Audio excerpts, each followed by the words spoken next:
ಚಿರಶಾಂತಿ ದೊರಕಲಿ ಅಂತಕ್ಕಂಥ ಮಾತುಗಳನ್ನು ಹೇಳಿ ಅಪಾರವಾದಂಥ ಅವರ ಕುಟುಂಬ, ಯಾಕಂದರೆ ಒಂದು ದೊಡ್ಡ ಕುಟುಂಬ, 3 ಜನ ಗಂಡು ಮಕ್ಕಳು 4 ಜನ ಹೆಣ್ಮಕ್ಳು ಇದ್ದಂಥ ಒಂದು ದೊಡ್ಡ ಕುಟುಂಬ.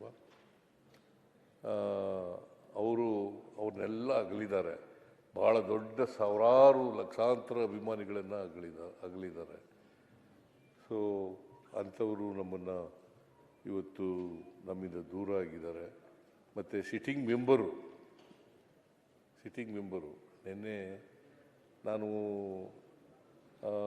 ಒಂದು 15 ದಿನಗಳ ಹಿಂದೆ ಕಾಣಿಸುತ್ತೆ ಆಸ್ಪತ್ರೆಗೆ ಹೋಗಿದ್ದೆ.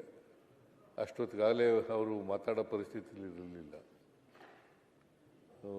ಅಲ್ಲಿ ಒಂದು ಅರ್ಧ ಗಂಟೆ ಇದ್ದು ನೋಡ್ಕೊಂಡು ಬಂದೆ.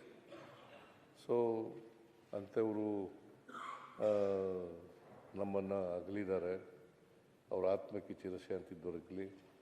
ಅವರ ಕುಟುಂಬ ವರ್ಗದವರಿಗೆ, ಅವರ ಅಭಿಮಾನಿಗಳಿಗೆ, ಅವರ ಸ್ನೇಹಿತರಿಗೆ, ಅವರ ಬಂಧು ಬಾಂಧವರಿಗೆ ಅವರ ಸಾವಿನ ದುಃಖವನ್ನು ಭರಿಸ್ತಕ್ಕಂಥ ಶಕ್ತಿ ಕೊಡಲಿ ಅಂತೇಳಿ ಪ್ರಾರ್ಥನೆ ಮಾಡ್ತೀನಿ.